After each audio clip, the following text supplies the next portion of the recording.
অন্তর্বর্তী সরকারকে অনির্দিষ্টকাল মানবে না জনগণ। সংবিধান সংশোধন বা পরিবর্তনের প্রয়োজন নির্বাচিত সংসদের, বলেছেন মির্জা ফখরুল। রাজনৈতিক দল ও তরুণদের সমন্বয়ে গণতান্ত্রিক সরকার ব্যবস্থা গড়ে তোলার তাগিদ বিশিষ্টজনদের। চোখে চোখে না রাখলে স্বৈরাচার হয়ে ওঠার আশঙ্কা। সংকট উত্তরণ ও আর্থিক খাত সংস্কারে পাশে থাকার আশ্বাস যুক্তরাষ্ট্রের আস্থার বার্তা। উন্নয়ন সহযোগীদের সহায়তা আরও বাড়বে, আশা বিশেষজ্ঞদের। মোজাম্মেল বাবু শ্যামল দত্তকে ঢাকায় আনা হচ্ছে। আসাদুজ্জামান নূর ও মাহবুব আলী কারাগারে, সাবেক এমপি এনামুল গ্রেফতার। দেখছিলেন ক্রাউন 7 সংবাদ শিরোনাম, এবারে বিস্তারিত। বিএনপির মহাসচিব মির্জা ফখরুল ইসলাম আলমগীর বলেছেন, অন্তর্বর্তীকালীন সরকার অনির্দিষ্টকালের জন্য হলে জনগণ তা মেনে নেবে না। সরকারের থেকে রাজনৈতিক দল গঠন করলে সরকার নিরপেক্ষতা হারাবে। সংবিধান সংশোধন বা পরিবর্তন করতে হলে নির্বাচিত সংসদ লাগবে বলেও মন্তব্য করেন তিনি। জাহাঙ্গীর আকন্দের রিপোর্ট। ঢাকা রিপোর্টার্স ইউনিটিতে জাতীয় সমাজতান্ত্রিক দল জেএসডির আলোচনার সভায় বিএনপির মহাসচিব মির্জা ফখরুল ইসলাম আলমগীর বলেন, যারা আন্দোলনে নিহত ও আহত হয়েছেন তাদের ক্ষতিপূরণ দিতে হবে। যেসব মিথ্যা ও হয়রানিমূলক মামলা করা হয়েছে তা প্রত্যাহার করতে হবে। দেশ গঠনের জন্য ছাত্র জনতা যে সুযোগ তৈরি করে দিয়েছেন তা নস্যাৎ করতে অনেকে বিভ্রান্তিমূলক কথা বলছেন বলে মন্তব্য করেন মির্জা ফখরুল। সেটা কখনোই জনগণের মতামত ছাড়া সম্ভব নয়। তার জন্য একমাত্র জায়গা হচ্ছে পার্লামেন্ট। তার জন্য সত্যিকার অর্থেই একটি নিরপেক্ষ সরকার নির্বাচন করা যায়। সেই নির্বাচনের পরেই যারা নির্বাচিত হবেন তারা সিদ্ধান্ত নেবেন যে কোন পরিবর্তনগুলো দরকার। এটা কি আপনার শুধু পরিবর্তনের দরকার না, আবার নতুন করে লিখতে পারবেন? প্রশ্ন নিয়ে আসছেন আজকে নতুন করে লিখতে হবে নাকি একেবারেই বাতিল করলে নতুন সংবিধান আনতে হবে, সেটা সেই পার্লামেন্টই সিদ্ধান্ত নেবে আমরা বিশ্বাস করি। দ্রুত সময়ের মধ্যে জনগণের সরকার যেন আসতে পারে সে দাবি জানান বিএনপির মহাসচিব। যারা দায়িত্ব পেয়েছেন, এই সরকার যাদেরকে দায়িত্ব দিয়েছেন তাদের মধ্যে অনেকে যখন বলেন যে নতুন দল তৈরি করতে হবে, তখন বিস্মিত না হয়ে পড়া যায় না। এই এখতিয়ার ওনাকে কে দিয়েছে? উনি এই দায়িত্ব পেলেন কোথায় যে তিনি বলবেন যে নতুন দল তৈরি করতে হবে? তাহলে আমরা কি করে জনগণ ভাববে যে এরা নিরপেক্ষভাবে কাজ করছে? দ্বিতীয়ত দেখবেন বেশ কিছু সংগঠন, বেশ কিছু গোষ্ঠী তারা ইতিমধ্যে কাজ শুরু করেছেন যে এই অন্তর্বর্তীকালীন সরকারকে অনির্দিষ্টকালের জন্য রাখা হোক। তারা একেবারেই পরিবর্তন করে দেবে, সমস্ত সংস্কার তারাই করে দেবে। তাহলে জনগণের তো দরকার নেই, পার্লামেন্টের দরকার নেই। আমি যখন আজকে পত্রিকার নাম বলছি না, একটি পত্রিকায় দিয়েছে, তারা বলেছে 80% লোক চায় যে যতদিন খুশি এই সরকার থাকুক। এটা আমি জানি না তারা এই কথাগুলোর উপর থেকে পেল কিভাবে পেল, কিন্তু জনগণ এটা কোনো মেনে নেবে না। অনুষ্ঠানে জেএসডি সভাপতি আসম রব বলেন, দেশের মালিক জনগণ, নতুন বাংলাদেশ বিনির্মাণ করতে হবে। নির্বাচন আমরা অবশ্যই করব, নির্বাচন অবশ্যই লাগবে, তবে সংস্কার ছাড়া নির্বাচন করে যে জাতির কোনো লাভ, এই রক্তের সাথে বিশ্বাসঘাতকতা করা। জাহাঙ্গীর আকন্দ, বাংলাভিশন, ঢাকা। কবি ও রাষ্ট্রচিন্তক ফরহাদ মজহার বলেছেন, ৭১-এর পর ঠিকভাবে রাষ্ট্র গঠন হয়নি বলেই দেশে রাজনৈতিক সংকট তৈরি হয়েছে। প্রশাসনে সরাসরি জনগণের অংশগ্রহণ থাকলে গ্রহণযোগ্য নির্বাচন সম্ভব। রাজধানীতে এক অনুষ্ঠানে তিনি এসব কথা বলেন। অন্য বক্তারা বলেন, এই সরকারকে চোখে চোখে না রাখলে স্বৈরাচার হয়ে উঠবে। আরো জানাচ্ছেন Dipon Dewan. Centre for strategic and development studies ও নৈতিক সমাজের আয়োজনে সংস্কার ও নির্বাচন, নাগরিক ও রাজনৈতিক ভাবনা শীর্ষক আলোচনা। বক্তারা বলেন, নির্বাচন ব্যবস্থাকে এমনভাবে গড়ে তুলতে হবে যেন স্বৈরতন্ত্র মাথাচাড়া দিয়ে উঠতে না পারে। রাজনৈতিক দল ও তরুণদের সমন্বয়ে গড়ে তুলতে হবে গণতান্ত্রিক সরকার ব্যবস্থা। অভ্যুত্থান চলছে, পাল্টা অভ্যুত্থানেরও কিংবা প্রতি অভ্যুত্থানেরও, প্রতি বিপ্লবেরও চেষ্টা চলছে, এবং সেটা কেবল অভ্যন্তরে নয়, বাইরেও আছে। সুতরাং এই দেশি এবং বিদেশি সকল শক্তি মোকাবেলা করেই বাংলাদেশ রাষ্ট্রের যে নতুন পরিগঠন প্রক্রিয়া চলছে, সেইখানে আমাদের এই ফ্যাসিস্ট বিরোধী গণতান্ত্রিক শক্তির ঐক্য, জাতীয় ঐক্য একটা গুরুত্বপূর্ণ রাজনৈতিক বিবেচনা। এবং সরকারের সাথে যদি যোগাযোগ করা হয় সেটা চিফ ইলেকশন কমিশনার থাকে, অন্য কারোর কোনো সুযোগ থাকে না।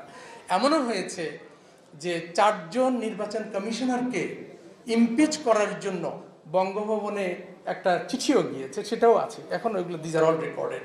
এই প্রফেসর ইউনূসের সরকারকে এই জন্য কি করতে হবে? চোখে চোখে রাখতে হবে, সমালোচনা করতে হবে, নজরদারি করতে হবে, না হলে এটা কিন্তু স্বৈরাচারী হতে বাধ্য। এবং এই সরকারের প্রধান সমালোচনা আমি দেখতে পাচ্ছি, আগে তো বলতাম সব গোপালগঞ্জের লোক দেয়, কেন আপনার হচ্ছে ইন্টারিম গভর্নমেন্টের সব চট্টগ্রামের লোক থাকে আমি খুঁজে পাই না।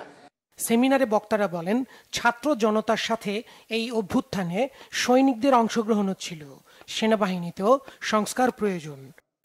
যে সম্পত্তি তারা জনসাধারণের সম্পত্তি নিজেরা কিনে নিয়েছেন অন্যায়ভাবে, জুলুম চালিয়েছে, এই সম্পত্তি বাজেয়াপ্ত করতে হবে, যেটুকু তার একান্ত রক্ষা করে চলতে হবে সেইটা, এবং অতিরিক্ত সম্পদ সবটাই রাষ্ট্রের মালিকানায় যাবে এবং সরকার জাতীয় স্বার্থে সেটাকে ব্যবহার করবে। যদি সেনাবাহিনী বুঝতে আমরা আয়নাঘর বুঝি, সেনাবাহিনী বুঝতে আমরা গুমঘর বুঝি, তাহলে আজকে তরুণরা সেনাবাহিনীর প্রতি যেই ঘৃণাটা, যেই খারাপ ধারণাটা তাদের ডেভেলপ করবে, এটা ভয়ঙ্কর, এটা আমরা হতে দিতে পারি না। ফলে আয়নাঘরকে প্রকাশ করতে হবে।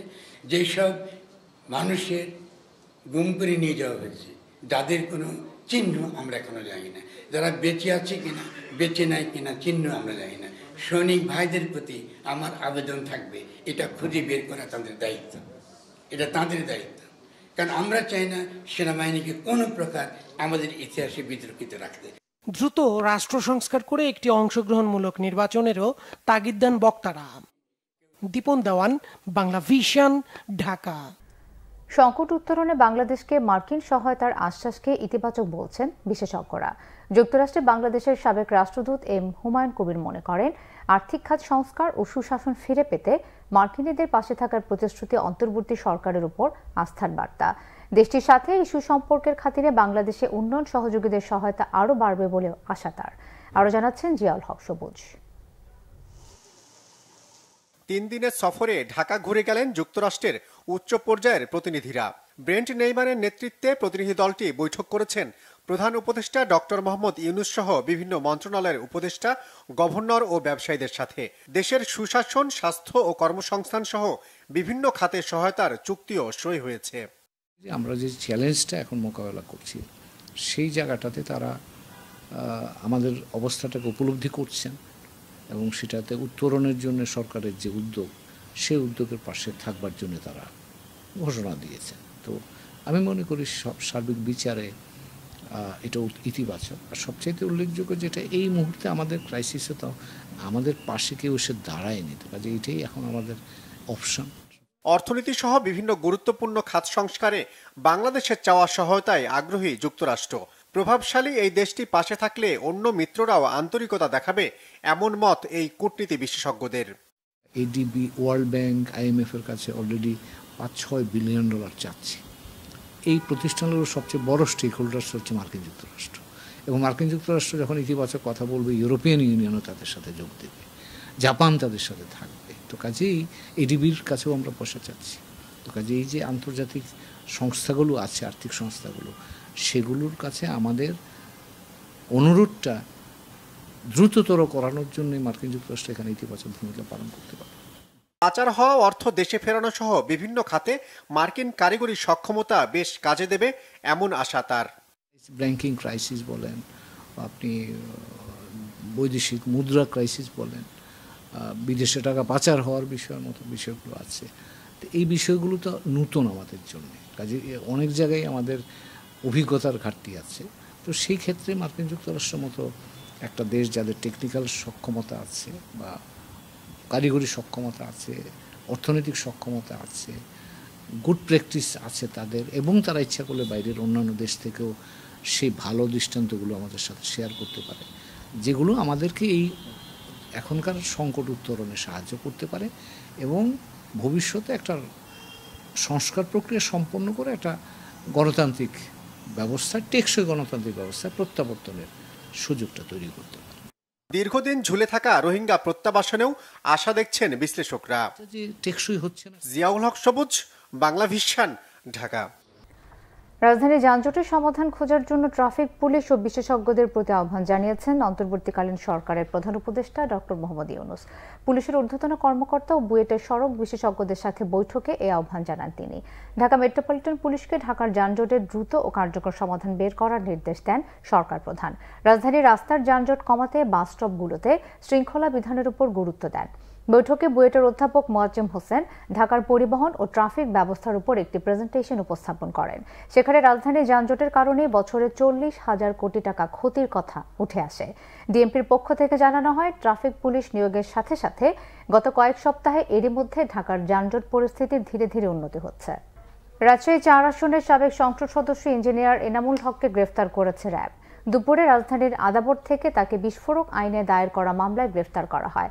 5 আগস্ট ছাত্র জনতার আন্দোলনের সময় রাজশাহীর বাগমারায় যুবদল নেতা মনসুর রহমানকে গুলি করার অভিযোগে এনামুল হক সহ 73 জনের নাম উল্লেখ করে মামলা হয়। বাগমারার গোয়ালকান্দি ইউনিয়ন যুবদলের সাধারণ সম্পাদক ভুক্তভোগী মনসুর রহমান 10 সেপ্টেম্বর মামলাটি করেন। মামলার এজাহারে বলা হয়েছে, 5 আগস্ট বৈষম্য বিরোধী ছাত্র আন্দোলনের কর্মসূচিতে লাঠি, হকি স্টিক, রামদা ও আগ্নেয়াস্ত্র নিয়ে হামলা চালায় আওয়ামী লীগ, ছাত্রলীগ ও যুবলীগের নেতাকর্মীরা। এনা গ্রুপের চেয়ারম্যান এনামুল হকের বিরুদ্ধে কোটি কোটি টাকা দুর্নীতির অভিযোগও রয়েছে। মিথ্যা বিতাড়িত করে সত্যের মশাল জ্বালাতে আজকের দিনেই জন্মগ্রহণ করেন বিশ্ব মানবতার মুক্তির দূত হযরত মুহাম্মদ সাল্লাল্লাহু আলাইহি ওয়াসাল্লাম। একই দিন 12 রবিউল আউয়ালে তিরোধান করেন বিশ্ববাসীর জন্য রহমত স্বরূপ এই মহামানব। সকাল থেকে র্যালি সহ নানান আয়োজনে ধর্মীয় ভাবগাম্ভীর্যের মধ্য দিয়ে বিভিন্ন সংগঠন পালন করছে পবিত্র ঈদে মিলাদুন্নবী। রাজধানীতে আলোচনা সভায় বক্তারা বলেন, 1400 বছর আগেই বৈষম্যহীন সমাজ করতে কোরআনে ফর্মুলা দিয়ে গেছেন সাইয়েদুল আম্বিয়া। তার আদর্শ বাস্তবায়নে সমাজ আলোকিত হবে বলেও মনে করেন ইসলামী চিন্তাবিদরা। মামুন আব্দুল্লাহ রিপোর্ট। বিশ্বনবীর আগমন ও ওফাত দিবস উপলক্ষে রাজধানীতে র্যালি বের করে আঞ্জুমানে রহমানিয়া মইনিয়া মাইজ ভান্ডারিয়া। র্যালিটি ইঞ্জিনিয়ার্স ইনস্টিটিউট থেকে শুরু হয়ে শাহবাগ ঘুরে আবার পূর্বের জায়গায় গিয়ে শেষ হয়। এ সময় মুসল্লিরা বলেন, আজও রাসূলের আদর্শ অনুসরণ করলে সমাজ হবে আলোকিত। রাসূলের গোলামি করতে আমরা আইছি, ঈদে মিলাদুন্নবী পালন করতে। আমরা যদি রাসূলের পাকের আদর্শ আমাদের ভিতর লালন করতে পারি, আমাদের দেশটা সুন্দর হবে, সমাজটা সুন্দর হবে। সবাইকে বলবো, সবাই নবীর আদর্শে ফিরে এসে দেশকে সুন্দরভাবে এগিয়ে নেওয়ার জন্য। এর আগে ইঞ্জিনিয়ার্স ইনস্টিটিউট মিলনায়তনে আলোচনা সভার আয়োজন করে সংগঠনটি। এ সময় কেন্দ্রীয় সভাপতি ডক্টর সৈয়দ সাইফুদ্দিন আহমেদ বলেন, 1400 বছর আগেই হযরত মুহাম্মদ সাল্লাল্লাহু আলাইহি ওয়াসাল্লাম বৈষম্যহীন সমাজ করে গিয়েছিলেন। আজকে এই বৈষম্য চলছে সমাজে, বৈষম্য চলছে প্রতিটা জায়গায়, সেটা আমরা দেখতে চাই না, ঠিক কিনা? এই বৈষম্যহীন পৃথিবী, বৈষম্য বিরুদ্ধে উনি লড়াই করে গেছেন, সেটা আমরা প্রতিটা জায়গায় আমরা প্রতিষ্ঠিত দেখতে চাই। এদিকে দিনটি উপলক্ষে নানা কর্মসূচির আয়োজন করে আঞ্জুমানে আসাদিয়া নুরিয়া সেহাবিয়া। সকালে রাসূল সাল্লাল্লাহু আলাইহি ওয়াসাল্লাম এর শুভাগমন উপলক্ষে স্বেচ্ছায় রক্তদান কর্মসূচি করে সংগঠনটি। পরে একটি জশ্নে জুলুসের শোভাযাত্রা বের হয়ে মিরপুর 10, বিজয় সরণি, পল্টন, কাকরাইল হয়ে আবার মিরপুরে গিয়ে শেষ হয়। এদিকে পবিত্র ঈদে মিলাদুন্নবী উপলক্ষে মাদারটেক পুরাতন কেন্দ্রীয় জামে মসজিদ কমিটির উদ্যোগে আলোচনা সভা, দোয়া মোনাজাত শেষে বিশাল র্যালির আয়োজন করা হয়। কেউ পায়ে হেঁটে, কেউ বা বিভিন্ন যানবাহনে চড়ে র্যালিতে অংশ নেন। চতুর্দিকে যখন ঘোর অন্ধকারের অমানিসা, মানুষে মানুষে হানাহানি আর বৈষম্যে ভরপুর সমাজ, তখনই আলোকবর্তিকা হিসেবে রাব্বুল আলামিন পাঠালেন শেষ নবী হযরত মুহাম্মদ সাল্লাল্লাহু আলাইহি ওয়াসাল্লামকে। দিনটি ছিল 12 রবিউল আউয়াল, 570 খ্রিস্টাব্দ। তিনি সর্বশ্রেষ্ঠ গ্রন্থ আল কোরআনের আলোয় আলোকিত করলেন মুক্তির সন্ধানে ত্রাহি ত্রাহি করা সেই সমাজকে। মামুন আব্দুল্লাহ, বাংলা ভিশন, ঢাকা। বর্ডারের ওপারে বসে নেতাকর্মীদের উস্কানি দিচ্ছেন শেখ হাসিনা, এমন অভিযোগ করেছেন বিএনপি নেতা ইঞ্জিনিয়ার ইশরাক হোসেন। বিকেলে রাজধানীর বিএসএমএমইএ হাসপাতালে চিকিৎসাধীন আহত স্বেচ্ছাসেবক দলের কেন্দ্রীয় সভাপতি এস.এম. জিলানী ও তার স্ত্রীর স্বাস্থ্যের খোঁজ নিয়ে সাংবাদিকদের তিনি কথা বলেন। ইঞ্জিনিয়ার ইশরাক হোসেন বলেন, সাবেক স্বৈরাচারী শাসক শেখ হাসিনা সীমান্তের ওপারে বসে বিভিন্নভাবে এমনকি মোবাইল ফোন ব্যবহার করে নেতাকর্মীদের উস্কানি দিচ্ছেন। তার নেতাকর্মীদের বিভ্রান্ত করে দেশকে আবারও অস্থিতিশীল করার চক্রান্ত করছেন। এ বিষয়ে সরকারের আরও বেশি জোরালো ভূমিকা রাখা উচিত বলে মন্তব্য করেন তিনি। বিএনপির আন্তর্জাতিক বিষয় কমিটির এই সদস্য বলেন, এস.এম. জিলানী ও তার পরিবারের উপর হামলা সরাসরি শেখ হাসিনার নির্দেশেই হয়েছে। দলের নেতাকর্মীদের উদ্দেশ্যে তিনি বলেন, তৃপ্তির হাসি হাসার কোনো সুযোগ নেই, লড়াই এখনো শেষ হয়নি। দেশে একটি গণতান্ত্রিক সরকার প্রতিষ্ঠা না হওয়া পর্যন্ত এই লড়াই শুধু চলমানই থাকবে না, আরও বাড়বে বলেও মন্তব্য করেন ইশরাক হোসেন। জাতীয় পার্টির চেয়ারম্যান গোলাম মোহাম্মদ কাদের বলেছেন, 2014, 2018 এবং 2024 সালের নির্বাচন সঠিকভাবে হয়নি। জাতীয় পার্টিকে এসব নির্বাচনে অংশ নিতে ব্ল্যাকমেইলের পাশাপাশি নানানভাবে জোর করা হয়েছে বলেও অভিযোগ করেন তিনি। জি.এম. কাদের বলেন, 2014 সালের নির্বাচনে তাকে টেকনোক্র্যাট মন্ত্রী করার অফার দিয়েছিল আওয়ামী লীগ। সেই নির্বাচনে বিএনপি না আসায় জাতীয় পার্টির অনেকেই মনোনয়ন প্রত্যাহার করেছিলেন জানিয়ে জাতীয় পার্টির চেয়ারম্যান আরও বলেন, 2018 সালে হোসেন মোহাম্মদ এরশাদকে আটক করে রেখেছিল আওয়ামী লীগ। তখন সংবাদ সম্মেলন করে বিষয়টি দেশবাসীকে জানিয়েছিলেন দাবি করে জি.এম. কাদের আরও বলেন, এরশাদকে আটক করে নির্বাচনে যেতে বাধ্য করেছিল সরকার, কিন্তু তখন বিএনপি কোনো প্রতিবাদ করেনি। সংবাদ শেষ করব শিরোনামগুলো আরও একবার জানিয়ে। অন্তর্বর্তী সরকারকে অনির্দিষ্টকাল মানবে না জনগণ, সংবিধান সংশোধন বা পরিবর্তনের প্রয়োজন নির্বাচিত সংসদের, বলেছেন মির্জা ফখরুল। রাজনৈতিক দল ও তরুণদের সমন্বয়ে গণতান্ত্রিক সরকার ব্যবস্থা গড়ে তোলার তাগিদ বিশিষ্টজনদের, চোখে চোখে না রাখলে স্বৈরাচার হয়ে ওঠার আশঙ্কা। সংকট উত্তরণ ও আর্থিক খাত সংস্কারে পাশে থাকার আশ্বাস যুক্তরাষ্ট্রের আস্থার বার্তা, উন্নয়ন সহযোগীদের সহায়তা আরও বাড়বে আশা বিশেষজ্ঞদের। মোজাম্মেল বাবু শ্যামল দত্তকে ঢাকায় আনা হয়েছে, আসাদুজ্জামান নূর ও মাহবুব আলী কারাগারে, সাবেক এমপি এনামুল গ্রেফতার। এই ছিল এখনকার মতো, পরের সংবাদটা 10:30। এর আগে 9টায় রয়েছে নিউজ 20, দেখার আমন্ত্রণ রইল।